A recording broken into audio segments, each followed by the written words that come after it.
இன்னைக்கு ஒரு பெரிய பஞ்சாயத்து தீர்த்து வைக்கிறது ஒன்றும் நமக்கு அவ்வளவு பெரிய விஷயம் இல்லை. ஆனா சரியான தீர்ப்பு சொல்லணும்னா நியாயமான நாட்டாமை வேணும். சோ அதான் உங்ககிட்ட வந்திருக்கேன். வீடியோ முழுசா பார்த்துட்டு உங்களோட நியாயமான தீர்ப்பை கமெண்ட்ல சொல்லிட்டு போங்க. எத்தனை ஒரு பஞ்சாயத்தடா முடிச்சு வச்சு பாரு, நமக்காக அம்பட்டு போலும் புள்ள குட்டியோட வெயில்ல காத்து கிடக்குறாங்களே. வணக்கம் மை டியர் மக்களே, நான் உங்கள் புருஷோர். வாங்க வீடியோக்குள்ள போகலாம். சரி போவோம். ஒரு பக்கம் அண்ணன் விஜய்,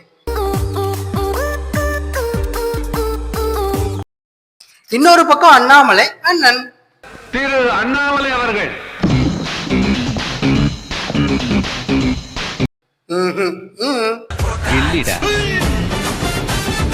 அண்ணாமலை அண்ணன் கொடுத்த பிராதி என்னன்னா, டிவிக்கு சினிமா ஷூட்டிங்ல உட்கார்ந்து பாட்டு பாடிக்கிட்டு நடிகைகளோட இடுப்பை கிள்ளிக்கிட்டு அரசியல் பண்ணிட்டு இருக்காரு விஜய். இடுப்பு மட்டும்தான் கிள்ளி இருக்காருன்னு பார்த்தா இல்ல, மீன் பிடிச்சிருக்காரு, டபுள் மீனிங்ல பேசி இருக்காரு. இப்படி நீங்க தடுவீங்கன்னு தெரிஞ்சிருந்தா நெஞ்சில மட்டும் இல்லைங்க, சோ போட்டு விட்டுருக்காரு. முத்தமலை பொழிஞ்சிருக்காரு.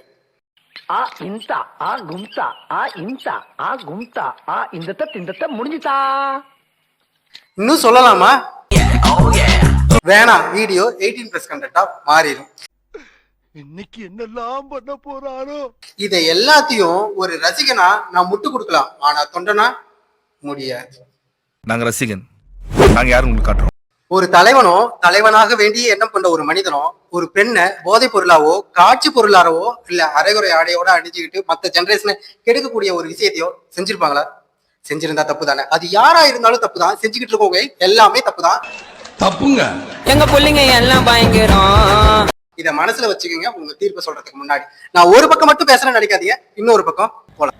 இல்ல ஒரு பக்கம் தானே காட்டுறீங்க, மறுபக்கம் காட்டியிருந்தா தெரிஞ்சிருக்கும்ல. அண்ணாமலைண்ணா, சரத்குமார் உங்க கட்சியில தான் இருக்காரு. ராதிகா,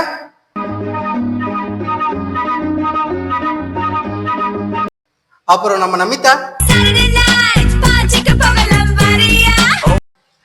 அப்புறம் அந்த ஹிந்தி நடிகை ஒருத்தங்க இருப்பாங்களே, அவங்க பேர் என்ன?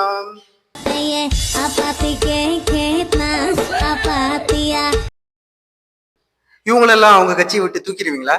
இவங்களும் அதை தானே பண்ணிட்டு இருக்காங்க. வாய்ப்பு இல்ல ராஜா, வாய்ப்பு கிடையாது.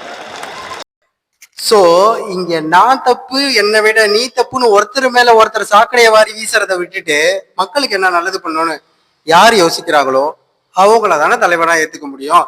கருத்து உங்களுடையது, உங்க கையில தான் தீர்ப்பு இருக்கு. எதை சொல்லணுமோ தெளிவா சொல்லுங்க. கடைசியா ஒரே ஒரு விஷயத்தை பற்றி, விஜய் சாரோட சர்க்கார்னு ஒரு படம் வந்துச்சு. அதுல விஜய் சார் தான் வாங்குற அதிகப்படியான சம்பளத்துக்குரிய வேலையை விட்டுட்டு மக்களுக்காக இறங்கி வருவார். அப்ப நான் நினைச்சேன், இவர் அரசியலுக்கு வந்தா படம் நினைக்கிறத விட்டுருவாரா, இவளுக்கு சம்பளம் வாங்கறத விட்டுட்டு அரசியல்ல மட்டும் இருப்பாரான்னு. ஆனா இருக்கிறாரு. எவ்வளவுதான் தப்பே பண்ணியிருந்தாலும் ஏதோ ஒரு மாற்றம் நிகழுங்கும் போது உங்க முடிவு யாரு பக்கம் வேணாலும் இருக்கலாம், ஆனா அது தெளிவான முடிவா இருக்கணும்னு தான் நான் விரும்புறேன். எல்லாரும் நல்லவங்களும் இல்லை, எல்லாரும் கெட்டவங்களும் இல்லை. சூழ்நிலை அவர்களை கண்டிப்பா சரியானவங்களான்னு மாத்தும் நான் நம்புறேன். தீர்ப்பு உங்க கையில மட்டும் இல்ல, விரல்களையும் இருக்கு. புரிஞ்சுக்கங்க. நான் உங்கள் புருஷன். பஞ்சாயத்து நடக்கணும், பஞ்சாயத்து நடக்கட்டும். யாரா இருந்தாலும் தைரியமா சொல்ல பாருங்க. வரட்டா?